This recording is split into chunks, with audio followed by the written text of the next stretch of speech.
toujours eu une relation un peu compliquée avec les challenges, les trucs que tu dois faire tous les jours. J'ai plutôt toujours été une rebelle dans l'âme en mode ah ouais tu me dis de faire ça, et ben tu vas voir que je vais pas le faire. Même si c'est moi qui m'impose de faire un truc. Mais justement ces dernières années j'ai beaucoup travaillé sur moi, j'ai compris que cette manière de me rebeller contre moi-même en l'occurrence, c'était une manière pour moi de me protéger et justement je me suis dit tiens ça serait intéressant de me lancer un challenge, justement un truc que je dois faire tous les jours et de voir comment ça se passe, de voir comment j'ai réagi et tant qu'à faire, autant que ce soit un challenge qui me tente. Je suis pas non plus maso. Donc pendant le mois de février, je me suis lancé le challenge de faire 10 000 pas par jour.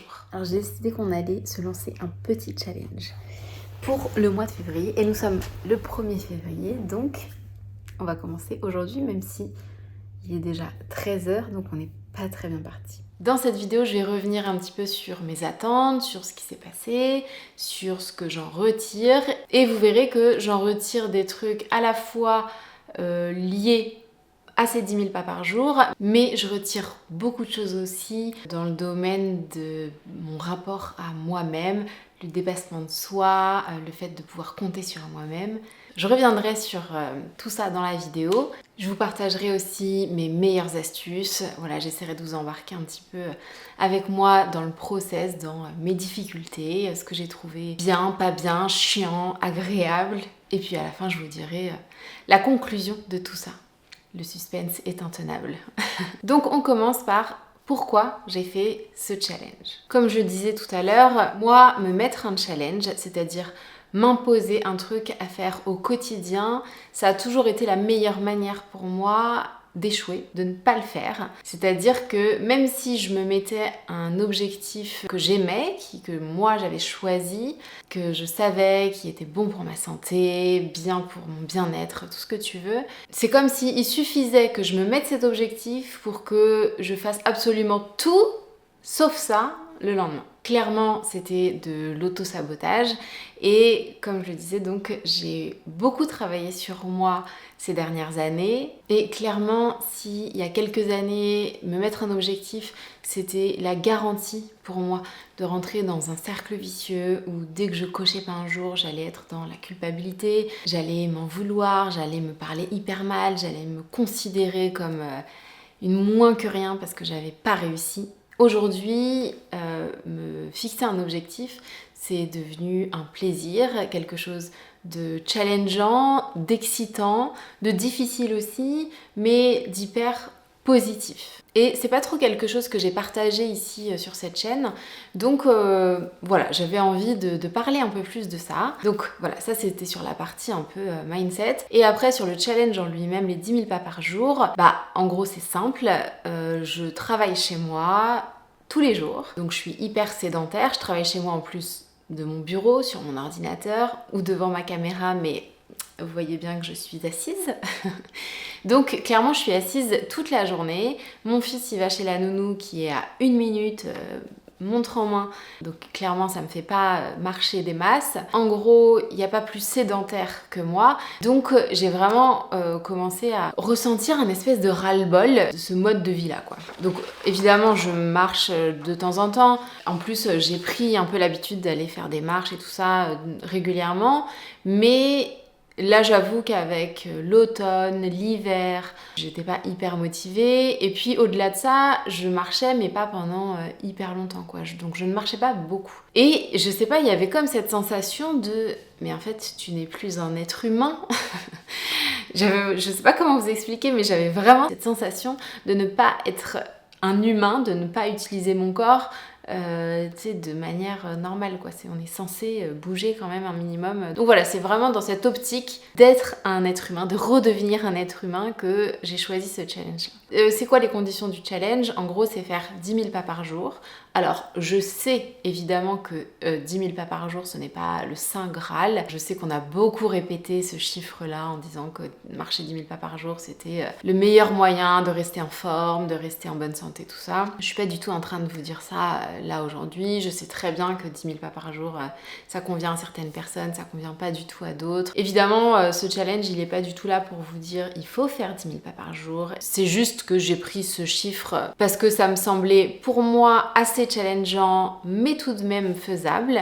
Donc voilà, c'est aussi simple que ça. Alors quand je me suis dit que j'allais commencer ce challenge, en gros ce que j'avais en tête c'était, je me suis dit que ça allait me donner sans doute plus d'énergie et je me suis dit que j'allais être satisfaite de moi-même d'atteindre un objectif chaque jour, un objectif que je m'étais fixé, et aussi que ça allait me permettre d'aller découvrir de nouveaux horizons parce que pour marcher 10 000 pas par jour, il faut sortir un petit peu de ses habitudes, sinon je vais pas faire 50 fois le pâté de maison. Voilà, je pense que c'est à peu près toutes les attentes que j'avais vis-à-vis de cet objectif. Maintenant, comment ça s'est passé ? Alors, je vous spoil direct, je n'ai pas tenu un mois exactement parce que fin février, je suis partie en vacances.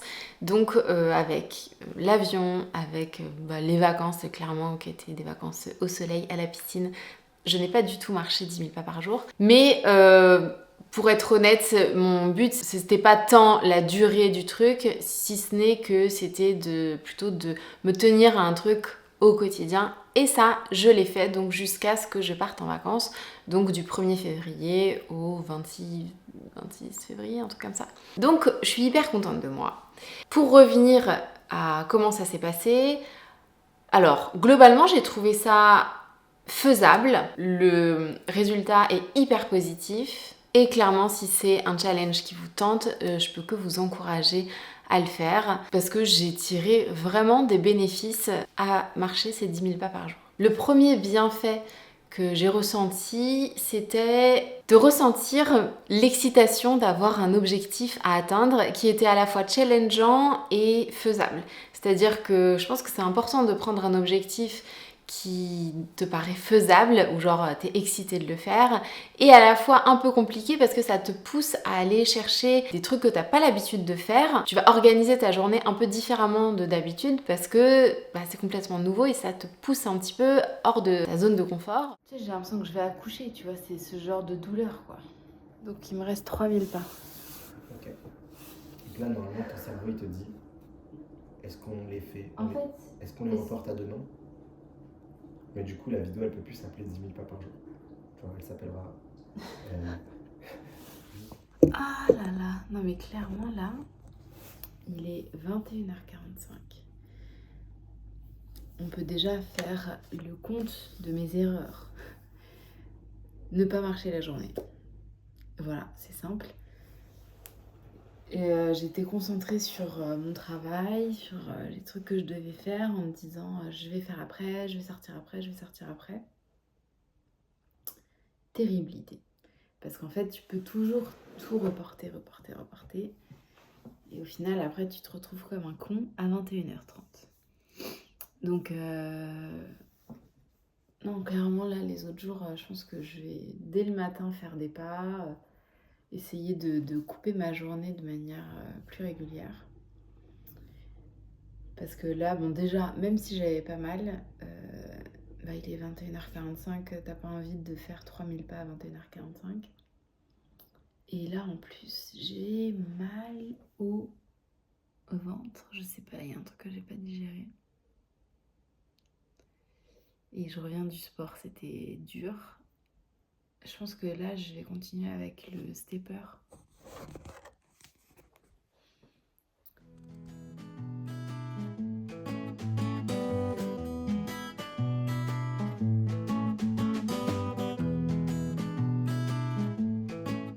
Le deuxième bienfait qui est hyper lié du coup, c'est que ça m'a permis d'élargir mes horizons. C'est un peu ce que j'étais partie chercher en me disant voilà, je vais trouver une nouvelle routine, ça va me permettre de trouver d'autres manières de marcher et tout ça.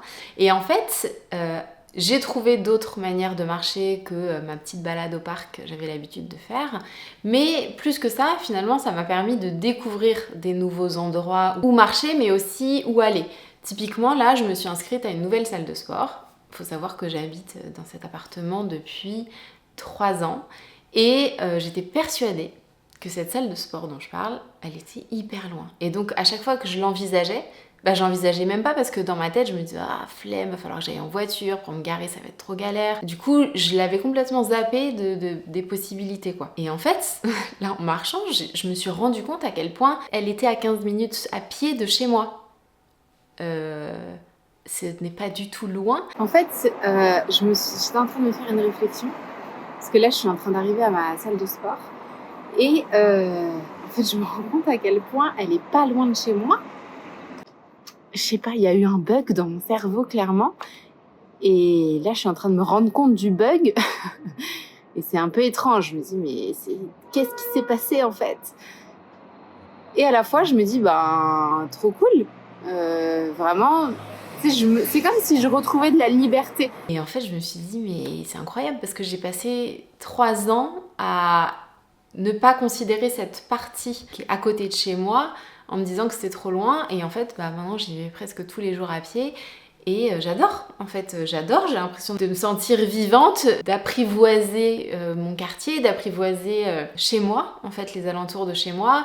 Et donc j'ai découvert un nouveau café en même temps à côté, qui est juste à côté, où je peux aller bosser. Et en fait, j'ai découvert que j'étais pas obligée de prendre la voiture ou le métro pour me rendre quelque part, mais juste je pouvais aller à pied. Vraiment, j'ai conscience que ça paraît un peu...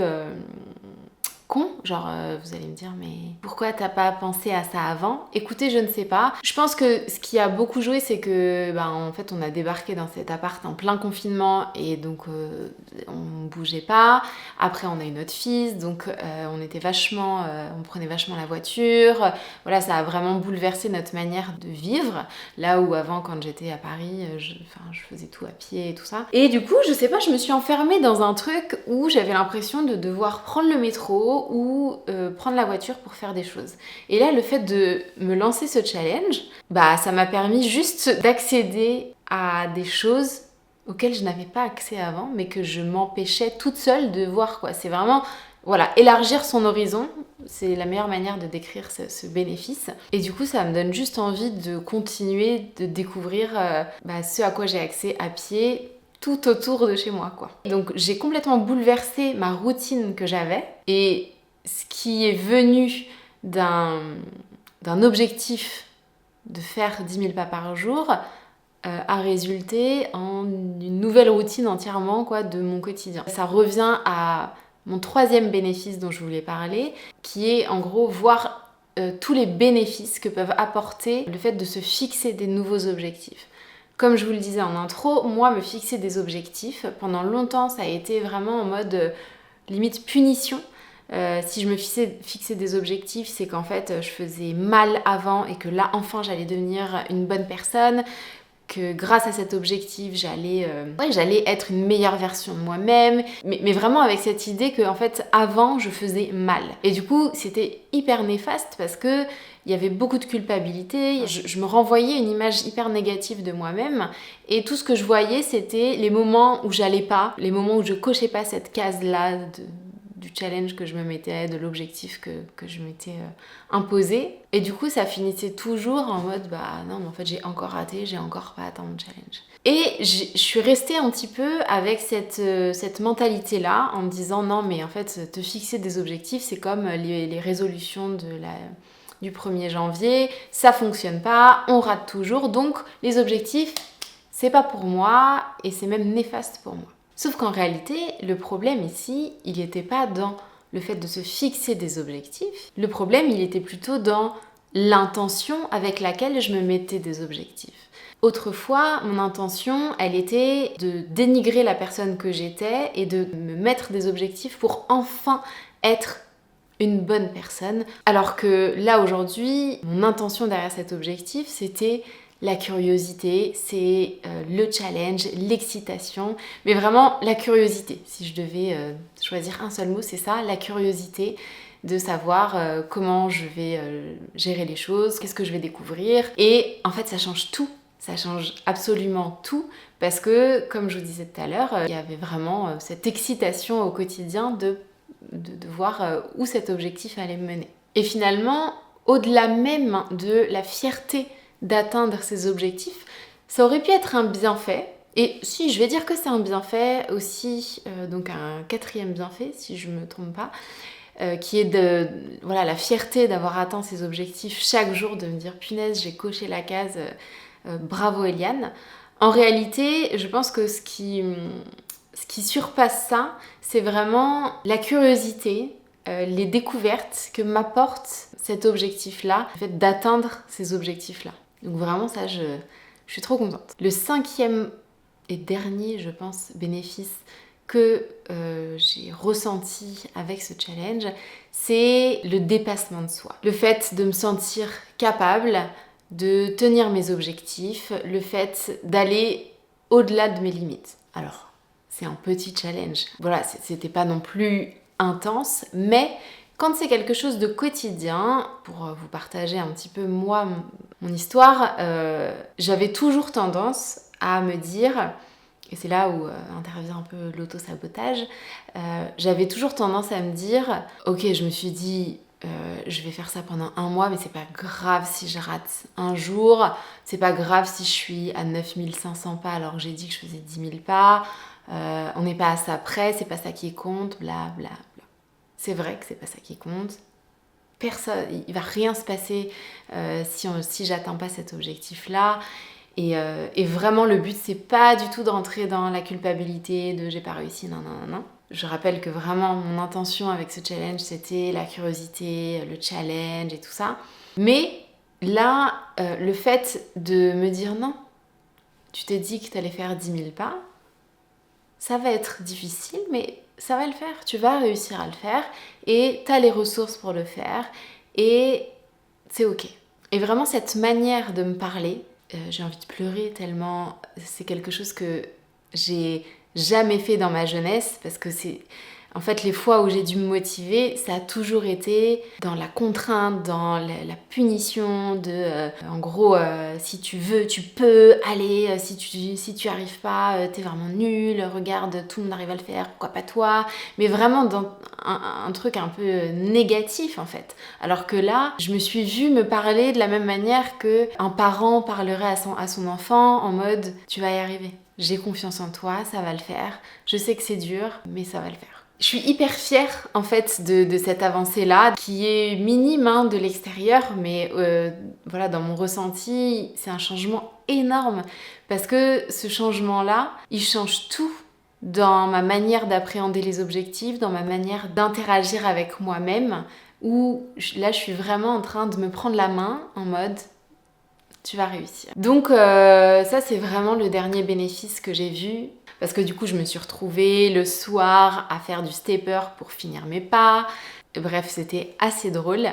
Mais voilà, c'est ce 5e bénéfice, je suis hyper fière. J'avais déjà ressenti ce switch à l'intérieur de moi-même. Mais voilà, ça fait que confirmer les avancées que j'ai pu voir grâce à tout le travail que j'ai fait sur moi-même. Et c'était important pour moi de partager ça avec vous. Avant de terminer sur ma petite conclusion, j'en profite pour vous partager un petit peu les astuces si le challenge de faire 10 000 pas par jour vous tente. Les trucs qui sont revenus, qui m'ont vachement aidée, c'est déjà de planifier sa journée pour faire ses pas. Parce que clairement, si tu prévois rien, bah tes pas ils se font pas. Il est 22h30 et je suis KO. Et il me reste 1300 pas à faire. Le deuxième truc que moi j'ai bien aimé, c'est avoir un petit stepper à la maison. Alors au début j'avais commandé un truc pour faire des pas, un vrai stepper là, mais j'ai trouvé que ça me bloquait vachement dans mes mouvements, j'ai pas du tout apprécié les sensations, donc j'ai renvoyé ça. Et je me suis pris juste un petit stepper basique. Et j'ai trouvé que c'était hyper pratique en fait devant un film, devant une série, s'il pleut dehors que t'as la flemme d'aller marcher. Voilà, j'ai trouvé que c'était une bonne manière de faire ses pas. Et du coup ça me fait penser que j'ai complètement oublié ce bénéfice-là. C'est pas grave, on va le dire maintenant. L'autre bénéfice que j'ai vu c'était, comme je m'y attendais un petit peu, que ça me donnait vachement d'énergie. C'est-à-dire que le soir quand je me retrouvais avec encore 4000 pas à faire, ou peut-être pas 4000 mais 2000, 3000 pas à faire, au début je me disais ah là là l'enfer, je vais devoir faire du stepper et tout ça. Je me disais mais pourquoi j'ai pas planifié dans ma journée, non. Et en fait d'un côté ça me saoulait, mais en fait dès que je me mettais dedans et que j'en étais à 2-3 minutes, bah en fait ça me donnait grave de l'énergie, je me sentais... tu sens que ton sang il circule partout dans ton corps et que tu as à nouveau de l'énergie alors qu'il était 22h et que tu étais assis dans ton canapé et que tu n'avais qu'une envie, c'était d'aller au lit quoi. Tu vois là il est 22h40, ouais. Je suis en train de faire mes pas. Et à la base j'étais saoulée de le faire, enfin j'étais dans mon canapé tu vois, donc j'avais un peu la flemme de me lever, faire mes pas. Mais après, quand tu es là et que tu le fais, tu sais, c'est comme si tu sentais ton énergie bouger. Alors qu'il est 22h40, normalement, je suis morte, je suis dans mon lit. Et là, tu sais, tu sens ton énergie bouger, ça te réveille, ça te met en mouvement, tu sais, c'est sympa. Vraiment, ça te permet de faire un switch dans ton niveau d'énergie qui est assez...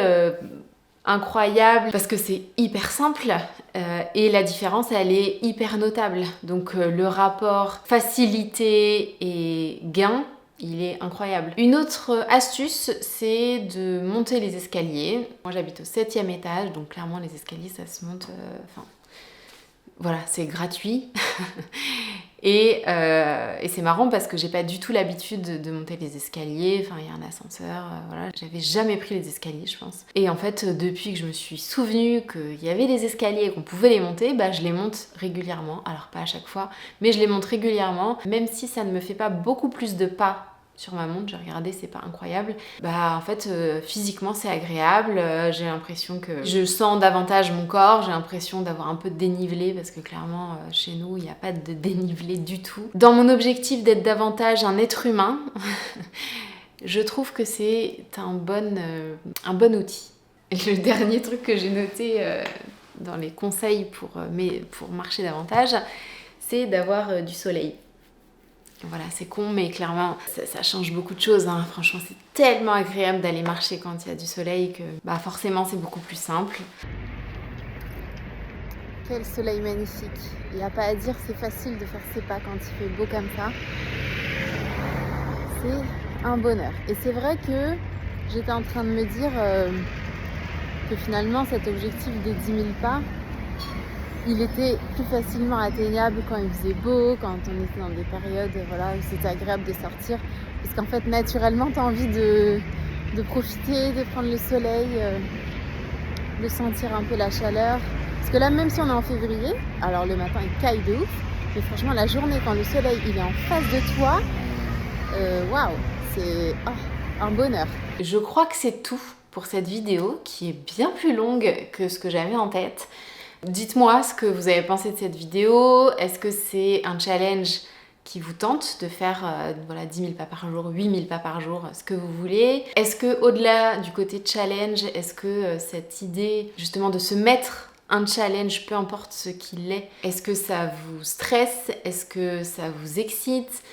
Comment vous vous sentez par rapport à ça? Je serais hyper curieuse de voir si vous aussi vous avez ce truc d'auto-sabotage que j'avais. Le but de cette vidéo, c'était vraiment de vous partager un peu ce switch qui s'est passé moi dans ma façon de voir les choses entre la moi d'il y a quelques années et la moi d'aujourd'hui, parce que je sais que cette idée de se fixer des objectifs et de les atteindre, peu importe ce que c'est, peu importe ce que ça concerne, c'est pas toujours évident. Et voilà, si je peux vous inspirer un petit peu à voir les choses autrement et à pas vous enfermer dans cette idée que se fixer des objectifs c'est forcément de la culpabilité et c'est forcément néfaste, parce que clairement c'est là-dedans que j'étais moi, bah c'est cool.